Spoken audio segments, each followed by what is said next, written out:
मैं Banwarilal Meena, associate professor economics, government college Pipalkot.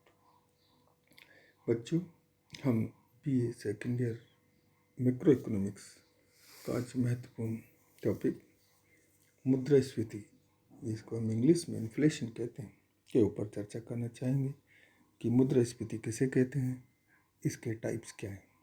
आज के टॉपिक में हम मुद्रास्फीति के प्रकार और उसकी परिभाषा को स्पष्ट करने की कोशिश करेंगे। अंग्रेजी भाषा में इन्फ्लेशन शब्द का अर्थ है फैलाव या वृद्धि। एक अर्थव्यवस्था में वस्तुओं में कीमत स्तर में होने वाली निरंतर वृद्धि को मुद्रास्फीति इन्फ्लेशन कहा जाता है।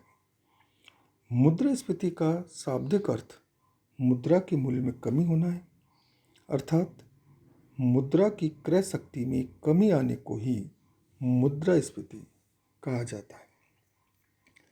सिंपल शब्दों में अगर हम कहें, मुद्रास्फीति वह स्थिति है जिसमें वस्तुओं के मूल्य में वृद्धि होती है तथा मुद्रा का मूल्य गिरता है।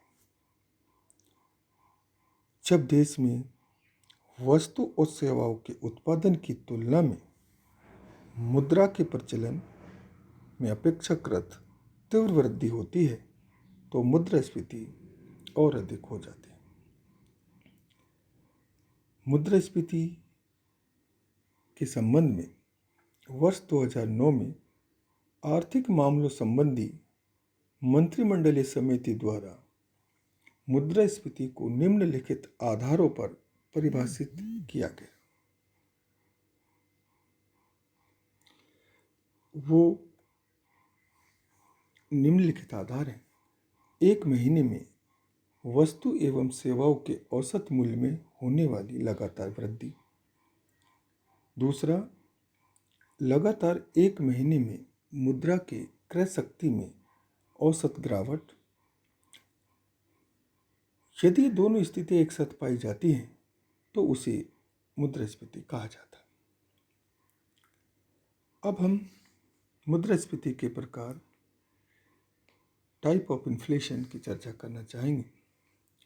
मुद्रास्फीति कई प्रकार की हैं। उनके अंतर्गत हम देख सकते हैं मांग प्रेरित स्फीति, लागत प्रेरित स्फीति, रेंगती या मंद स्फीति, चलती हुई स्फीति, दौड़ती हुई मुद्रास्फीति, कूदती हुई मुद्रास्फीति, अति स्फीति या हाइपर स्फीति और खुली या दबी स्फीति। यह हमने 7-8 प्रकार की मुद्रास्फीति के नाम लिए। इनका हम एक एक का विस्तार से इनको परिभाषित करने की कोशिश करेंगे।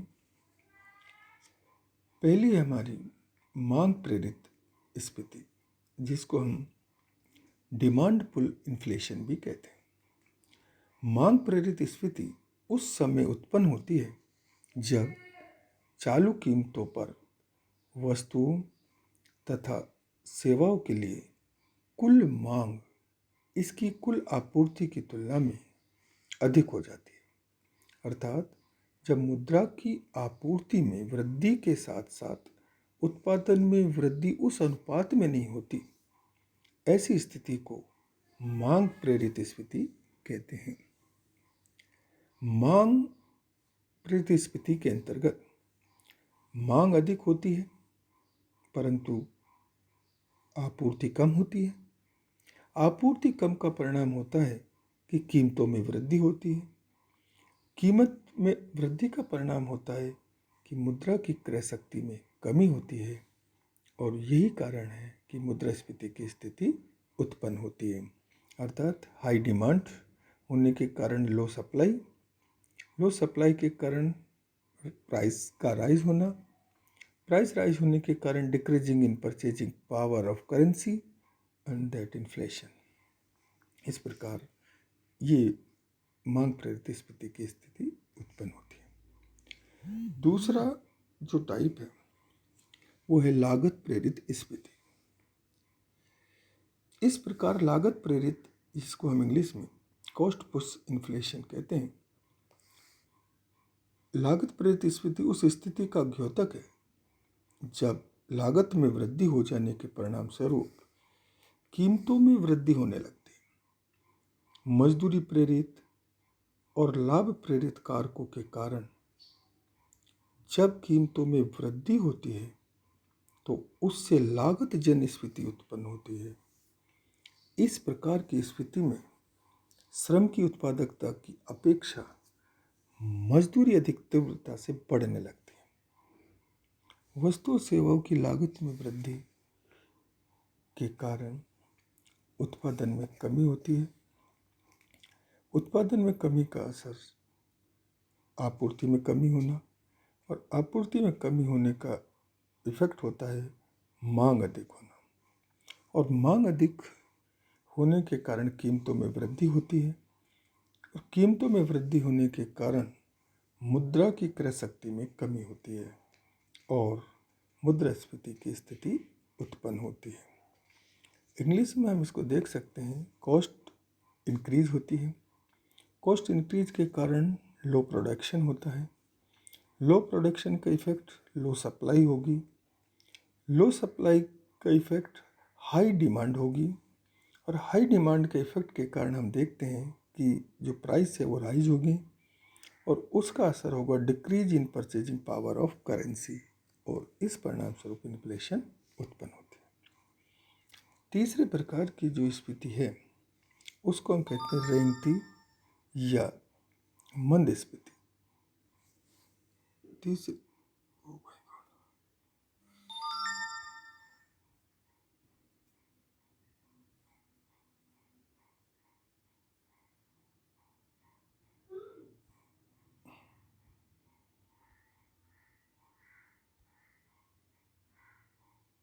अब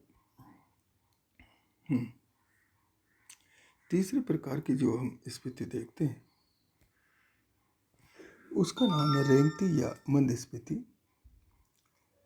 यदि किसी वित्तीय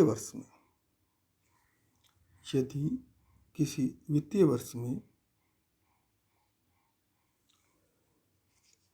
मुद्रास्फीति की दर 3% अथवा इससे कम हो तो इसे रेंगती या मंदस्फीति कहा जाता है। इस स्फीति का पूर्वानुमान किया जा सकता है। उसके अनुसार नीति निर्धारित की जा सकती है। नम्रस्फीति को विकासशील अर्थव्यवस्था में वांछित माना जाता है क्योंकि इससे आर्थिक क्रियाएं प्रेरित होती हैं। अगली जो टाइप है वो है चलती हुई स्फीति। चलती हुई स्फीति को हम वॉकिंग और ट्रोलिंग इन्फ्लेशन के नाम से भी जाने जाते हैं।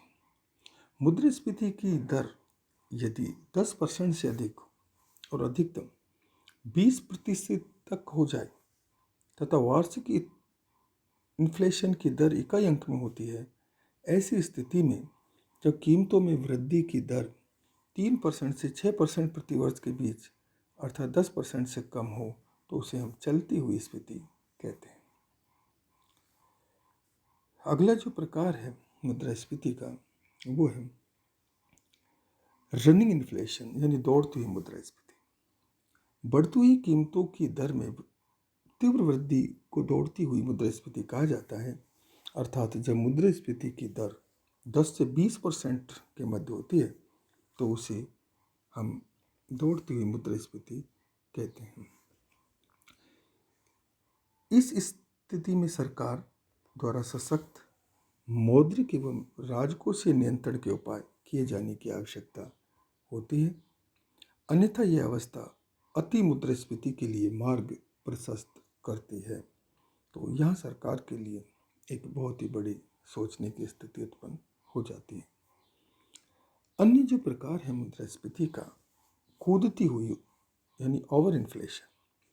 ऐसी स्थिति जब वस्तु और सेवाओं की कीमतों 2 अंकीय या 3 अंकीय वृद्धि से बढ़ती है, अर्थात जब उत्पादन में बिना किसी वृद्धि के या कोई उत्पादन में वृद्धि नगण्य हो कीमतें तेजी से बढ़ती हैं तो मुद्रास्फीति की दर 20% से अधिक तक हो जाती है।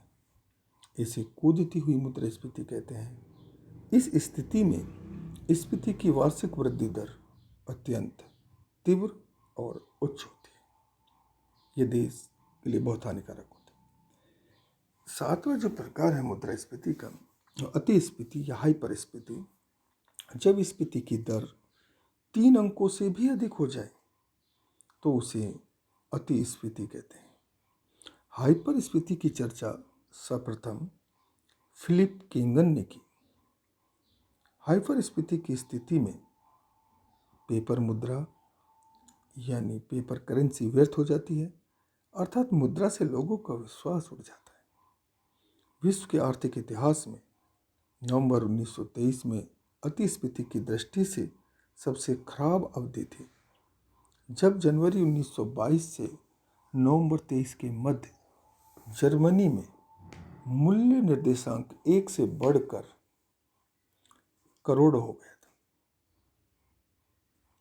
हंगरी की स्फीति सबसे खराब हाइपर स्फीति के उदाहरण के रूप में ली जाती है, जब लगभग 1 वर्ष तक स्फीति की दर 2000% प्रति माह थी और वर्ष के अंतिम माह में मूल्य वृद्धि बहुत अधिक हो गई थी। हाल ही के वर्षों में सबसे अधिक स्फीति की दर जिम्बाब्वे में रिकॉर्ड की गई, जो अनुमानतः 22.9% थी। और लास्ट जो मुद्रास्फीति का प्रकार है वो एक खुली अथवा दबी, ओपन अथवा सरप्रेस्ड इन्फ्लेशन। जब स्फीति पर किसी प्रकार का नियंत्रण नहीं हो तथा मूल्य स्तर स्वतः ऊपर आ जाता हो, तब इस प्रकार की स्फीति को उचित नीतियों के द्वारा एक सीमा में रखने की कोशिश की जाती है, जिसके फलस्वरूप मूल्य स्तर उतना ऊंचा नहीं दिखाई देता जितना वे वास्तविक रूप से हो सकता है। इस स्थिति में स्फीति के लक्षण तो रहते हैं पर उभर कर सामने नहीं आते।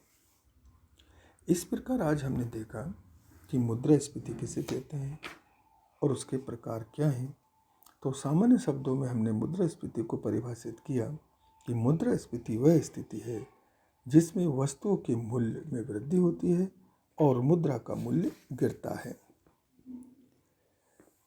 मुद्रास्फीति के अलावा जब हमने इसके प्रकार देखें तो मुद्रा संस्फीति यानी रिफ्लेक्शन एक कॉन्सेप्ट आएगा।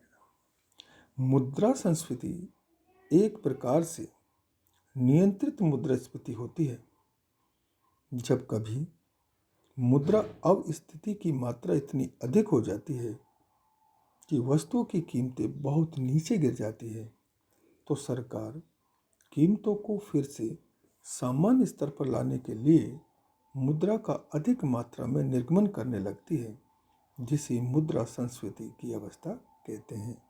अर्थात मुद्रा संस्फीति स्वयं एक बीमारी नहीं है, मुद्रास्फीति का एक इलाज है जो मुद्रा स्फीति की स्थिति को दूर करने के लिए काम आती है। हम मुद्रास्फीति के कॉन्सेप्ट को पढ़ते हैं तो एक और कॉन्सेप्ट हमें स्टैगफ्लेशन गतिहीन स्फीति के बारे में सुनने को मिलता है। तो इस अवधारणा को भी हम परिभाषित कर लेते हैं। गतिहीन स्फीति या स्टैगफ्लेशन शब्द का निर्माण स्टैग्नेशन व इन्फ्लेशन 2 शब्दों को मिलाकर हुआ है। स्टैगफ्लेशन उस स्थिति को इंगित करता है जब मुद्रास्फीति की दर व बेरोजगारी दोनों ही उच्च अवस्था में पहुंच जाती हैं। ऐसी स्थिति में मुद्रास्फीति के साथ साथ आर्थिक अस्थिरता की स्थिति भी उत्पन्न हो जाती है। यानी स्टैगफ्लेशन के अंतर्गत मुद्रास्फीति और बेरोजगारी दोनों ही साथ साथ बढ़ती है। फिलिप्स कर्व वक्र के द्वारा इनके संबंध को हम आगे समझाने की कोशिश करेंगे। आज बच्चों हमने मुद्रास्फीति और उसके प्रकार पढ़े। हमारा जो अगला व्याख्यान होगा उसके अंतर्गत मुद्रास्फीति के कारण कॉजेज ऑफ इन्फ्लेशन क्या है। उसके बाद हम देखेंगे कि मुद्रास्फीति के रोकने के उपाय क्या क्या हो सकते हैं। आज के लिए इतना ही। मैं उम्मीद करता हूँ कि मुद्रास्फीति की अवधारणा और उसके प्रकार आप ठीक प्रकार से समझ पाए हों।